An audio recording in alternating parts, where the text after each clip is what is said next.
Olá, olá, meus queridos alunos do curso semestral Magistratura e MP Estadual, ou MP e Magistratura Estadual. A ordem dos fatores não altera o produto. Sejam bem-vindos ao nosso curso semestral intensivão. Damos início, neste exato momento, às gravações de processo penal. Como disse no bloco de apresentação, são 20 encontros. Teremos 20 aulas de processo penal. Cada aula, pessoal, tem duração de 2h30, com 5 blocos. 5 blocos de 30 minutos, podendo até 35. E aí vamos trazer muito conteúdo para vocês. A gente tem slides aqui preparados com muito carinho, com muito cuidado. Aliás, brinco até com o Charles, né? Os slides, se a aula dura 2h30, Charles, os slides para preparar duram 5 horas. Dura muito mais, é bem complicado, mas também otimiza e acaba melhorando o ritmo da aula porque conseguimos trazer mais conteúdo. Eu já fui aluno e sei muito bem como que o aluno pensa. De nada adianta você assistir uma aula maravilhosa se o material não for bom. O aluno ele gosta de levar para casa aquele material para depois, logicamente, você poder revisar a véspera de uma prova. Maravilha? Pessoal, tema da aula de hoje está aí na tela para vocês, é investigação preliminar. Esse tema será desenvolvido, como falei no bloco de apresentação, em 2 aulas. Então, na verdade, a gente pode nomear essa aula de investigação preliminar 1. Renato, para a magistratura e MP, é um tema importante? Óbvio que sim. Mas é óbvio que é mais importante para o Ministério Público. Dificilmente você vai fazer uma prova de MP sem que você seja cobrado, por exemplo, sobre arquivamento do inquérito policial, sobre investigação criminal pelo MP, sobre as características do inquérito, são temas importantes. Para a magistratura, um pouco menos, mas é óbvio que em concurso de juiz, certamente uma ou outra questão será cobrada. Vamos lá? Pessoal, o primeiro ponto importante é a gente falar sobre o nosso querido inquérito policial. Está aí na tela para vocês. Vamos lá? Inquérito policial, conceito. O que é um inquérito? Inquérito é um procedimento administrativo, inquisitório e preparatório, presidido pela autoridade policial, com o objetivo de identificar fontes de prova e coletar elementos de informação quanto à autoria e materialidade, a fim de permitir que o titular da ação penal possa ingressar em juízo. Senhores, aí um conceito extenso, um conceito amplo, extraído do nosso manual, mas um conceito, me permita aí modestamente dizer, bem completo, porque a partir da leitura disso aí, eu posso falar com vocês durante 30 minutos. Então marque aí no seu cronômetro, porque durante 30 minutos vamos nos debruçar sobre esse conceito de inquérito policial e você vai perceber quantas conclusões podemos extrair a partir de um simples conceito. Primeiro, o inquérito policial, ele funciona como um procedimento administrativo. Então aqui, pessoal, com base nesse primeiro ponto aí marcado para vocês, a gente já pode enfrentar, então, a natureza jurídica do inquérito policial. Qual é a natureza jurídica do inquérito policial? O inquérito policial é, então, um procedimento administrativo. Legal. Renato, mas quando você fala procedimento administrativo, o que é importante saber sobre isso? É importante o seguinte, inquérito é um procedimento administrativo. O que eu quero dizer com isso para vocês? Eu quero dizer que o inquérito, ele não é um processo. Então, o inquérito, ele não é um processo judicial, nem tampouco administrativo. Então, o inquérito não é um processo judicial, nem tampouco administrativo. Pronto, é isso. Renato, agora por que o inquérito é procedimento? Por que não é processo? qual que seria a diferença entre isso? Senhores, a doutrina diz que o inquérito é um procedimento e não um processo, porque do inquérito não resulta, pelo menos diretamente, a imposição de nenhuma sanção. É um procedimento preparatório. Para que eu, promotor, possa oferecer denúncia, eu preciso de um mínimo de elementos quanto à autoria e materialidade. E geralmente esses elementos são colhidos através no bojo do inquérito policial. Agora, do inquérito não resulta a imposição de sanção. Por isso que ele não é processo judicial, nem tampouco administrativo. É um mero procedimento preparatório para uma futura e possível ação penal. Maravilha? Então, pessoal, o que você deve entender? Você deve entender que a persecução penal, ela é composta de duas fases bem distintas. É como se você imaginasse, então, a persecução penal, que se desenvolve a partir do momento em que um delito é praticado. Então, a partir do momento que um delito é praticado, o Estado desenvolve toda uma atividade visando a condenação daquele cidadão. Só que essa persecução penal divide-se em dois momentos bem distintos. Numa primeira fase, você tem uma fase investigatória. Investigação preliminar é o tema das nossas duas primeiras aulas. E num momento subsequente, você tem o processo judicial propriamente dito. Então, a investigação preliminar é um procedimento administrativo, geralmente o inquérito, mas não é ele o único instrumento investigatório, pode ser um procedimento do MP, pode ser uma sindicância, etc. E depois você vai ter o processo judicial propriamente dito. Renato, mas qual é a relevância de sabermos que a persecução penal tem essas duas fases bem distintas? A relevância, colegas, é a seguinte: na investigação preliminar pode haver algum vício. Na investigação preliminar pode haver alguma ilegalidade. Será que isso contamina o processo penal subsequente? Não. Então, no seu material, observação aqui que você vai colocar nesse item de número 2 e que já está sendo anotada no material de apoio que vai ser disponibilizado para vocês, é exatamente qual?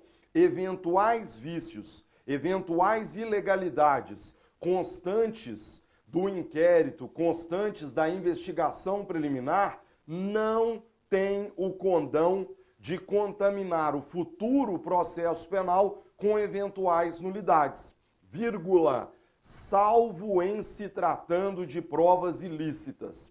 Excelente questão para ser cobrada num concurso.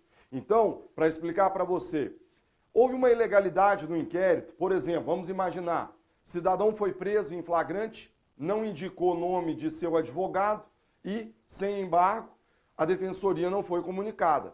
É uma ilegalidade? Sim, porque o Código exige essa comunicação à defensoria em até 24 horas. Renato, processo está contaminado. Não, pessoal.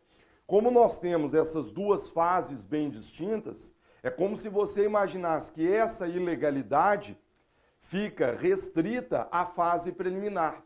Ela não vai contaminar o processo com eventuais nulidades, salvo em se tratando de provas ilícitas. Lógico, pode ser que durante a investigação, eu, promotor, tenha torturado uma pessoa, eu, promotor, tenha feito uma interceptação telefônica sem autorização judicial. Ora, é óbvio que nesse caso, essa ilicitude não ficará restrita à investigação, vai contaminar o processo, também vai contaminar eventuais provas dela derivadas. Maravilha? Sobre o assunto, trago para vocês, inclusive, a jurisprudência dos tribunais superiores.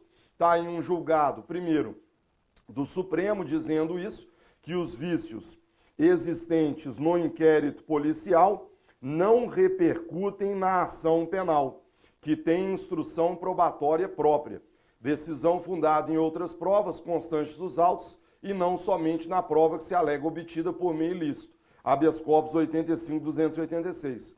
Então, o julgado deixando bem claro que eventuais vícios da investigação não contaminam o futuro processo penal, salvo em se tratando de provas ilícitas. Deixo aí no material de vocês, não vou fazer a leitura, mas está aí exibido um julgado do STJ que é referente à Operação Satyagraha.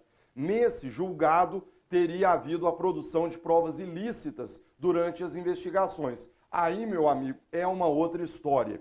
Se houve a produção de provas ilícitas, é evidente que essa ilicitude vai se estender durante a fase processual e poderá também contaminar o processo.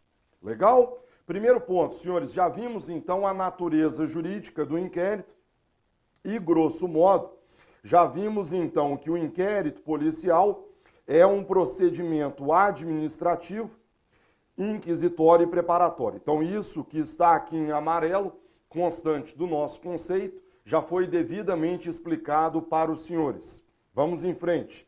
O inquérito policial é um procedimento administrativo inquisitório. Senhores, quando eu falo inquisitório, eu digo que, na verdade, o inquérito policial não está sujeito ao contraditório. O inquérito policial não está sujeito à ampla defesa. Então, o inquérito policial é um procedimento inquisitorial. Aí o aluno me pergunta, Renato, mas você tem certeza disso? Por acaso você está gravando essa aula de acordo com a Lei 13.245? Senhores, quando estudamos aí as características do inquérito policial, são várias características do inquérito. Agora, uma dessas características é exatamente qual? É a característica de que o inquérito seria um procedimento inquisitorial. Só que aí o aluno pergunta, Renato, mas espera aí, como é que fica essa característica quando se fala, por exemplo, na Lei 13.245? Então, senhores, vamos dar um pulo aqui no nosso item 5.4 do material de apoio de vocês. Por quê? Porque dentre as características do inquérito, uma delas é a de que o inquérito seria um procedimento inquisitorial. Quando eu digo que um inquérito é um procedimento inquisitorial, o que eu estou querendo dizer para vocês? O que eu estou querendo dizer é que, por ocasião de qualquer procedimento investigatório preliminar, não é obrigatória, então não é obrigatória a observância do contraditório, então não é obrigatória a observância do contraditório e da ampla defesa. Então, não é obrigatória a observância do contraditório e da ampla defesa. E isso, colegas, cuidado. Digo para vocês, mesmo após o advento da Lei 13.245 de 2016. Renato, mas como não é obrigatória a observância do contraditório? Não. E como é que a gente pode dizer isso para vocês? Ora, primeiro, quando a Constituição trata do contraditório, quando a Constituição trata da ampla defesa, o que a Constituição Federal diz? Está aí na tela para vocês. A Constituição é muito clara. Aos litigantes, em processo judicial ou administrativo, e aos acusados em geral, são assegurados o contraditório e é assegurada também a ampla defesa, com os meios e recursos a ela inerentes. Colegas, de acordo com a doutrina majoritária, lembre-se disso, a Constituição é muito clara. Quando ela trata do contraditório e quando ela trata da ampla defesa, o que ela diz? Que o contraditório e a ampla defesa é assegurado aos acusados em geral. Quando a Constituição faz menção aos acusados, ela claramente está se referindo apenas ao indivíduo no processo judicial. Porque você ganha o status de acusado quando você é denunciado e quando essa denúncia é recebida. Aí você se torna acusado. Até então, você é um mero suspeito, investigado, indiciado, mas ainda não é acusado. Não bastasse isso, no inciso 55, a Constituição é categórica a se referir a quem? Aos litigantes em processo judicial ou processo administrativo. Está vendo a importância de definirmos a natureza jurídica do inquérito? Está vendo a importância de ter dito para vocês há pouco que o inquérito é um procedimento e não um processo? Ora, se o inquérito é um procedimento e não processo, significa dizer então que a ele não se aplica essa garantia do contraditório e da ampla defesa. Renato, mas me diga uma coisa, existe posição minoritária? Sim, pessoal. Vamos falar rapidamente sobre ela, até para vocês conhecerem os argumentos lá da parte contrária. Agora, há doutrinadores que dizem que há contraditório e que há ampla defesa na investigação preliminar. Essa posição, aliás, ela ganhou reforço com a Lei 13.245. Por quê? Porque a Lei 13.245, ela alterou o Estatuto da OAB e ela passou a dizer agora que o advogado, ele tem o direito de assistir seu cliente durante a investigação.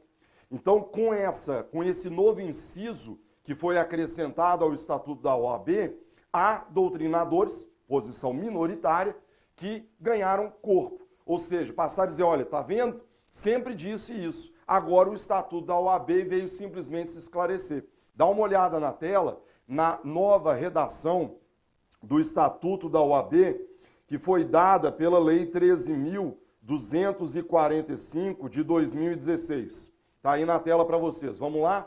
São direitos do advogado. Assistir a seus clientes investigados durante a apuração de infrações, sob pena de nulidade absoluta do respectivo interrogatório ou depoimento e, subsequentemente, de todos os elementos investigatórios e probatórios dele decorrentes ou derivados, direto ou indiretamente, podendo, inclusive, no curso da apuração, apresentar razões e quesitos. Quer dizer, para os adeptos dessa posição minoritária, agora fica mais claro ainda que o inquérito não seria um procedimento inquisitorial, porquanto é obrigatória a observância do contraditório e da ampla defesa. Então, pessoal, na visão desses doutrinadores, o direito de defesa existe sim no inquérito ou em qualquer procedimento investigatório preliminar.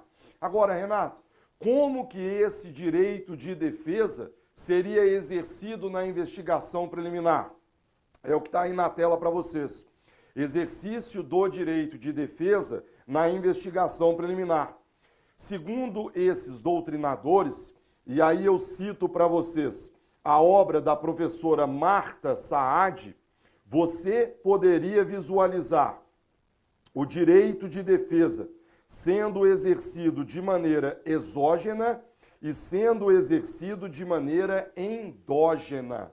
Renato, o que é isso? O exercício exógeno do direito de defesa é o direito de defesa sendo exercido fora dos autos da investigação preliminar. Ou seja, você vai defender o seu cliente, porém vai fazê-lo fora dos autos da investigação preliminar. Renato, pode me dar um exemplo? Sim.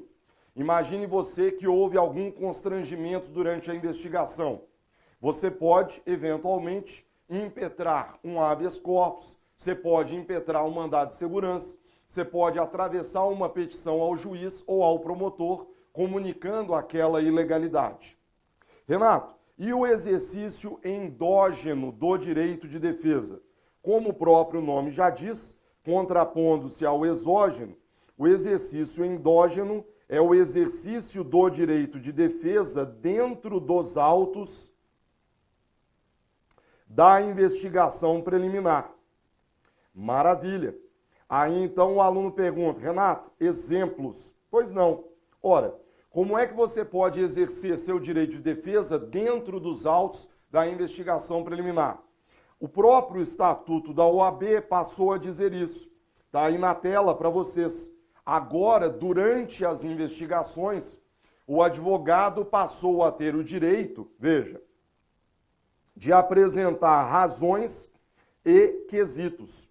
Então, quer dizer, aí claramente o exercício do direito de defesa dentro dos autos da investigação. Você pode apresentar razões, você pode apresentar quesitos. Quesitos são perguntas formuladas às testemunhas e aos peritos. Razões é uma peça, é um arrazoado. A lei não é muito clara no sentido de dizer qual seria o objetivo dessas razões. No nosso manual, a gente cogita de dois motivos principais. Para que o advogado apresentaria um arrazoado durante as investigações? Eu consigo pensar em dois objetivos. Primeiro deles, para tentar convencer o delegado que não há necessidade de indiciamento.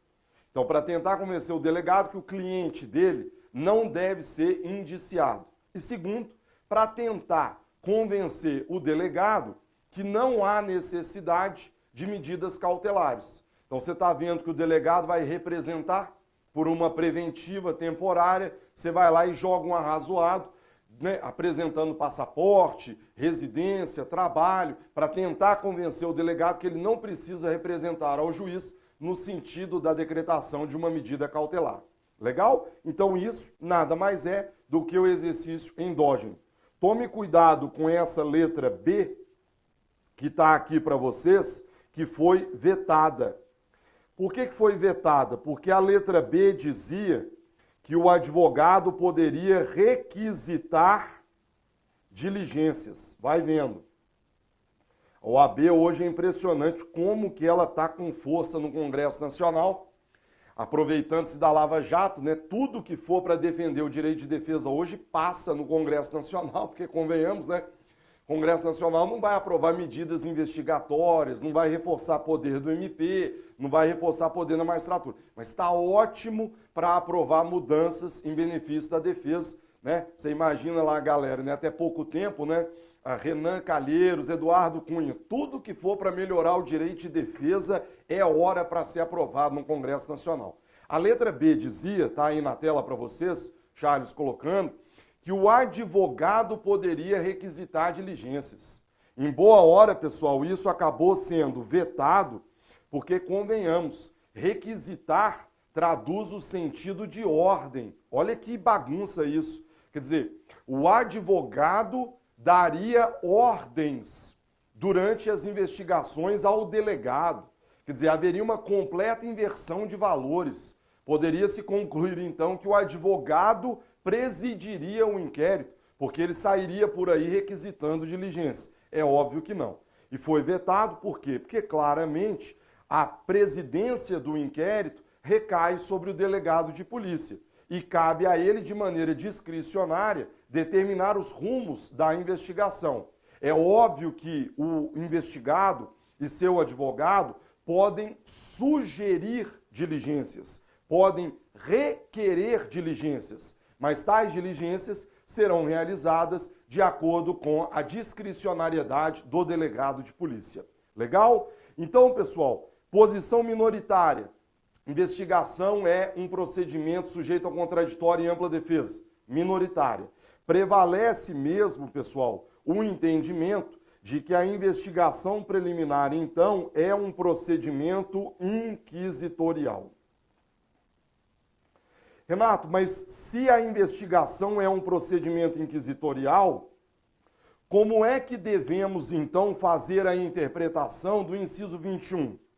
O inciso 21 não passou a dizer que o advogado tem o direito de assistir a seus clientes durante as investigações?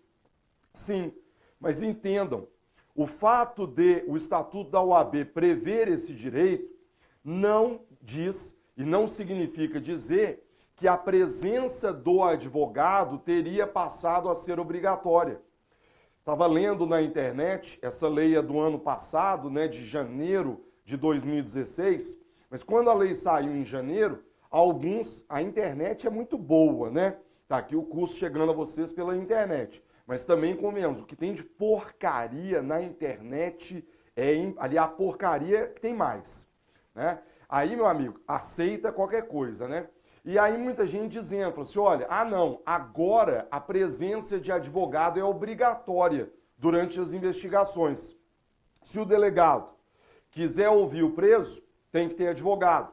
Se o delegado quiser ouvir uma testemunha, tem que ter advogado. Certo ou errado? Pessoal, magistratura e MP digam que não. E aqui, vários motivos. Primeiro, como vimos há pouco, contraditória e ampla defesa. Constituição é muito clara, inciso 55. Vale apenas para os acusados. No inquérito, você ainda não tem esse status. Você é um mero investigado. Constituição é muito clara. Processo judicial e administrativo. A investigação é um procedimento. 2. Não adianta querer ser mais realista que o rei, senhores. Vamos ser sinceros, vamos ser francos um com o outro.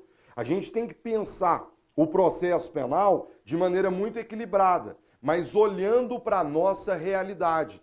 Nos fóruns criminais, na maioria deles, mal tem advogado, mal tem defensor. Você vai passar a exigir também advogados e defensores em delegacias de polícia, tá? Não tem o menor cabimento. Qual é a correta interpretação, pelo menos é a que eu faço, do inciso 21? Penso eu aí modestamente. Não é que a presença do advogado é obrigatória. Fosse a presença obrigatória, essa mudança deveria ter sido produzida onde? Lá no Código de Processo Penal. Mais precisamente no capítulo que trata da investigação. E isso não aconteceu. Então, na verdade, você deve interpretar esse inciso 21, exibido pelo Charlie para vocês, como? Você deve interpretá-lo no sentido de que, se o advogado estiver presente, ele tem o direito de assistir aos atos da investigação preliminar. E aí eu trago à colação um exemplo de um amigo que é advogado. Ele me dizia sobre essas grandes operações, em que o indivíduo é preso pela manhã, levado aí à Polícia Federal, Polícia Civil, Ministério Público. Ele vai acompanhar o cliente, a família liga, né? Ele vai direto lá para a promotoria, para a delegacia, e aí se apresenta, fala assim, olha, eu sou advogado do Charles e eu gostaria de acompanhá-lo. Aí o que geralmente acontece? O advogado fica de molho na recepção o dia inteiro. Quando dá 10 horas da noite, alguém vira para ele e fala assim, olha, seu cliente já foi interrogado. Todas as testemunhas já foram ouvidas, inclusive o próprio ofendido. Pode ir embora, não tem mais por que permanecer aqui não. Aí está errado, pessoal. Se o advogado está presente, ele tem o direito de assistir. Tudo bem que a investigação é inquisitorial, mas não há nenhum empecilho à participação do advogado durante os atos, até mesmo para fiscalizar o respeito aos direitos e garantias individuais do indivíduo. Se ao advogado não foi franqueado esse acesso, aí tudo bem. De acordo com a lei, teríamos o quê? Uma nulidade absoluta. Perceba que essa lei foi feita por advogados e ela fala em nulidade absoluta. Só que o detalhe, pessoal, é que é no mínimo questionável falar-se em nulidade se ainda estamos durante a fase investigatória. O que nós temos aqui, então, é uma ilegalidade e não nulidade. A nulidade é uma sanção aplicada aos atos processuais defeituosos e não aos atos procedimentais, como é o caso da investigação. De todo modo, ainda que você queira dizer que é uma nulidade absoluta, lembre-se que o prejuízo deve ser comprovado. Então, por mais que ao advogado não tenha sido franqueado o acesso ao seu cliente, daí você não pode concluir que todo o processo será nulo. Não, prejuízo tem que ser comprovado. No exemplo dado há pouco, o advogado não teve acesso ao cliente, ele foi interrogado, testemunhas foram ouvidas, o advogado não teve acesso. Vai anular tudo? Não. Pode ser que durante o interrogatório o acusado tenha permanecido em silêncio. As testemunhas nada disseram de relevante. Leia-se, não houve nenhum prejuízo. Não há por que anular o processo. Agora, se você visualizar que o advogado estava presente, que ele não teve o direito de assistir a seu cliente e que ele, por exemplo, confessou o delito, aí tudo bem. Você vai dizer que se trata de uma ilegalidade, que essa prova poderia ser considerada ilícita e que ela terá o condão de contaminar outras provas, desde que haja um nexo causal entre elas, prova ilícita por derivação. Maravilha? Essa então, pessoal, é a posição que sugiro que vocês adotem para os concursos de magistratura e MP. Sem embargo das mudanças produzidas pela Lei 13.245/16, a investigação preliminar continua sendo um procedimento inquisitorial, não é obrigatória a observância do contraditório e da ampla defesa. Legal? Chegamos ao nosso primeiro intervalo, é hora de saborearmos a nossa deliciosa aguinha, né? Uma aguinha que, aliás, todo mundo fica doido para saber se é ou não batizada, mas isso só no dia que você for convidado a assistir uma aula ao vivo aqui com a gente. Legal? Voltamos já já.